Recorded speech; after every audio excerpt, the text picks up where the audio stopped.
बच्चों वैद्युत आवेश के बारे में हम लोगों ने पढ़ लिया, ठीक है। अब ये जानेंगे कि परमाणु उदासीन कैसे होते हैं। तो ध्यान से समझिए इस बात को कि जितना एक इलेक्ट्रॉन पर नेगेटिव यानी कि ऋणात्मक आवेश होता है, नेगेटिव चार्ज होता है, उतना ही एक प्रोटॉन पर धनात्मक आवेश होता है। और किसी परमाणु में जो परमाणु में प्रोटॉनों की संख्या है तथा इलेक्ट्रॉनों की संख्या है वो बराबर होते हैं, यानी कि जितना धनात्मक आवेश उतना ही ऋणात्मक आवेश। तो वहां पर क्या हुआ, अगर हम कुल आवेश देखें तो दोनों को जोड़ने पर हमें मिलेगा 0। तो कुल 0 आवेश हो गया, इसलिए परमाणु उदासीन होते हैं। और उदासीन का मतलब न्यूट्रल होते हैं, ठीक है। तो परमाणु न्यूट्रल यानी कि उदासीन होते हैं। तो इस बात को हमने समझा।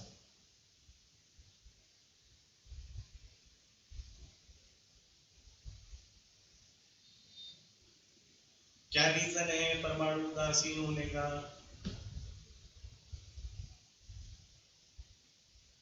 क्योंकि Np बराबर Np यानी कि प्रोटॉनों की संख्या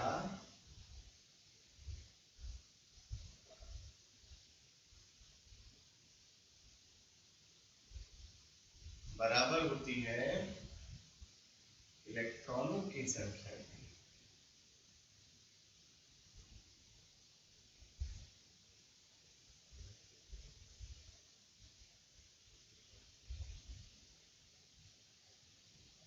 ठीक है बच्चों। अब अगर किसी परमाणु पे आवेश आता है तो वो परमाणु आयन में बदल जाता है, ठीक है। किस में बदल जाता है? आयन में बदल जाता है। हिंदी में लिखते हैं आयन। अच्छा, परमाणु को इंग्लिश में बोलते हैं एटम। ए माने नॉट, टम माने काटा जा सके। डाल्टन ने यही बात कही थी कि परमाणु को पुनः विभक्त नहीं किया जा सकता, इसलिए उसे परमाणु बोला गया। लेकिन बाद में इलेक्ट्रॉन और प्रोटॉन और न्यूट्रॉन की खोज हुई, तो उसके बाद में जानकारी मिली।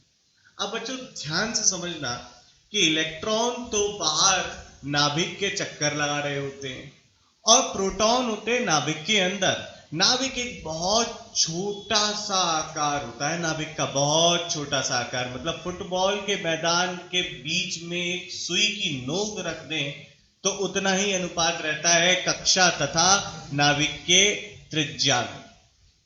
तो अब यहां पर इतना छोटा आकार है, उसमें प्रोटॉन होते हैं, तो प्रोटॉन को रोकने वाला बल होता है नाभिकीय बल। और नाभिकीय बल के अंदर बहुत शक्ति होती है, बहुत स्ट्रांग, बहुत ताकतवर बल है ये। तो इसलिए किसी परमाणु में से प्रोटॉन को निकालना तो बहुत कठिन कार्य है, इतना आसान नहीं है। इतना बल के विरुद्ध कार्य करना पड़ेगा, बहुत ऊर्जा की आवश्यकता। किंतु किसी परमाणु में से इलेक्ट्रॉन को निकालना बहुत आसान है, या उसमें एक इलेक्ट्रॉन को डालना बहुत आसान है अपेक्षाकृत प्रोटॉन निकालने से, ठीक है। तो अब हम क्या करें, अगर किसी परमाणु में से एक इलेक्ट्रॉन को निकाल देना, अगर मैं ये परमाणु जैसे कि आप देख रहे हैं इसमें इलेक्ट्रॉन और प्रोटॉन की संख्या बराबर है, जितना धनात्मक आवेश उतना ही ऋणात्मक आवेश है। तो अगर मैं इस इलेक्ट्रॉन को बाहर निकाल दूं और ये यहां आ गया, अब क्या होगा, इसमें कितने हो गए? 2 तो प्रोटॉन रहे, ठीक है। और बाद में क्या हुआ, एक इलेक्ट्रॉन हो गया। तो अब जो प्रोटॉनों की संख्या है वो इलेक्ट्रॉन की संख्या के बराबर नहीं रहा, यानी कि धनात्मक आवेश ज्यादा है, धनात्मक आवेश ज्यादा है।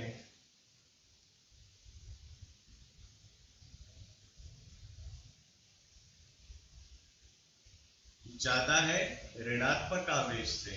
तो यहां पर कुल जो आवेश हो गया वो एक धनात्मक हो गया, मैं कहूंगा ये आयन में परिवर्तित हो गया, और ये परमाणु आपको आयन में मिलेगा। और इस आयन पे कितना चार्ज है? इस आयन पे +1 ई चार्ज है, जो कि एक प्रोटॉन का होता है। इस +1e चार्ज का मतलब बच्चों ये होता है कि इस परमाणु में से एक इलेक्ट्रॉन कम हो गया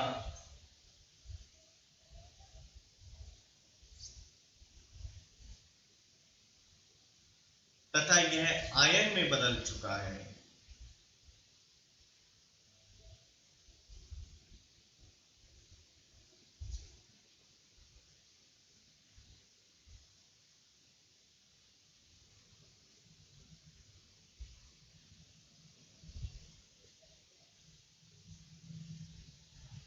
तो बच्चों हमें इतनी बात समझ में आती है।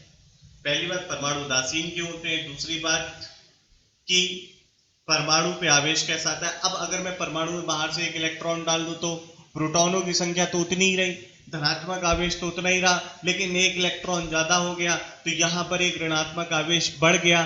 तो कुल मिला के परमाणु पर एक ऋणात्मक आवेश बढ़ गया जिसका मान होगा 1e, और e होगा 1.6 गुणा 10⁻⁻19 कूलाम, यानी कि इतना ऋणात्मक आवेश आ गया।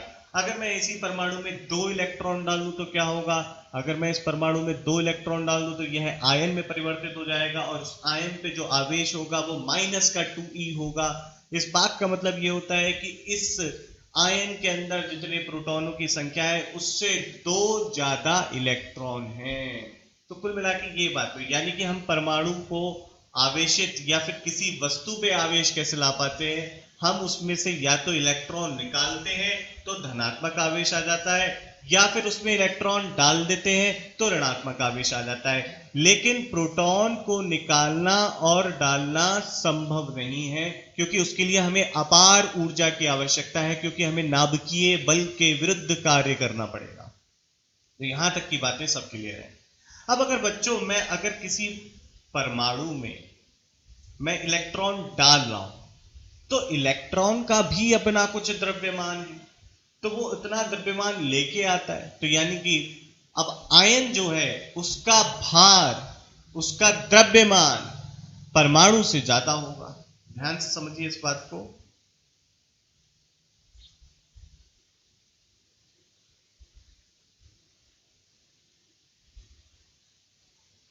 कि अगर मैं, जैसे कि आप देख सकते हैं स्क्रीन पर, इस इलेक्ट्रॉन को यहां पे डाल दूं और मान लीजिए इलेक्ट्रॉन का द्रव्यमान me है, तो अब जो आयन बनेगा वो आयन जो होगा उस पे जो आवेश होगा -1e होगा। इस बात का मतलब है इस आयन में जो प्रोटॉनों की संख्या है उससे एक ज्यादा इलेक्ट्रॉन की संख्या है। साथ ही साथ इस आयन में एक मास आया, इलेक्ट्रॉन आया, इलेक्ट्रॉन अपना द्रव्यमान लेके आया, तो इलेक्ट्रॉन का द्रव्यमान भी जुड़ गया। तो आयन का द्रव्यमान ऋणात्मक आयन का द्रव्यमान,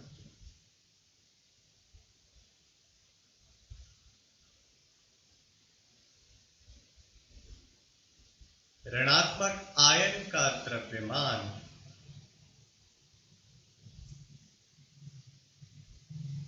उस परमाणु से ज्यादा होता है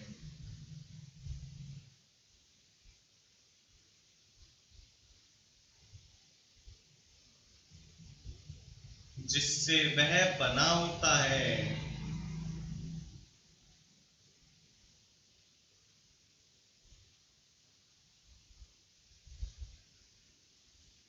ठीक है, उससे ज्यादा होता है ऋणात्मक आयन का द्रव्यमान। अब अगर मान लीजिए मैंने इसमें से एक इलेक्ट्रॉन निकाल लिया, ठीक, पहले 2 इलेक्ट्रॉन थे, एक इलेक्ट्रॉन निकाल लिया। अब जो आयन बनेगा वो कौन सा आयन होगा। पहले तो धनात्मक आयन होगा, क्योंकि धनात्मक आयन इसलिए हुआ क्योंकि एक इलेक्ट्रॉन की कमी हो गई। तो सबसे पहले इस पे जो आवेश होगा वो कितना होगा, +1e आवेश होगा। यह आयन कौन सा होगा, यह धनात्मक आयन होगा।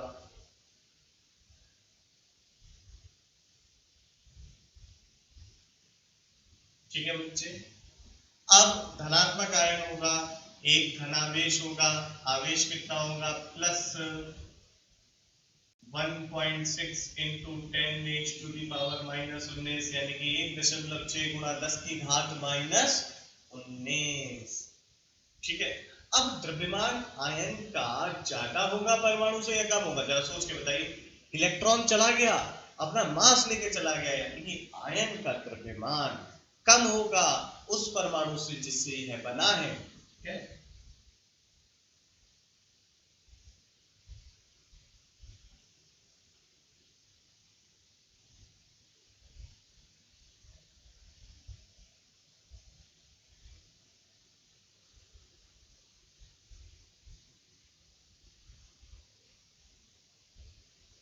उस परमाणु से जिससे यह बना है।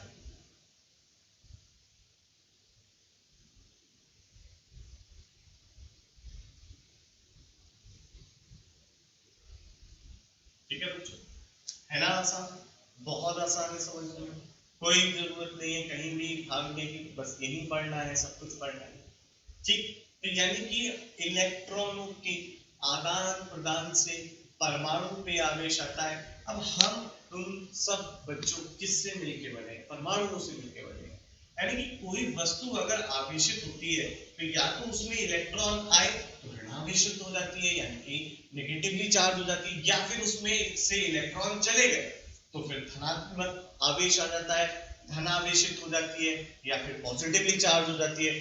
तो कुल मिला के इलेक्ट्रॉन के एक्सचेंज यानी कि आदान प्रदान से ही यह संभव है। तो जब एक परमाणु में से इलेक्ट्रॉन निकल जाता है तो वो धन आयन बन जाता है, अब उसमें एक इलेक्ट्रॉन आ गया या इलेक्ट्रॉन आ जाते तो वो ऋण आयन बन जाता है। बहुत आसान बात है समझने के लिए।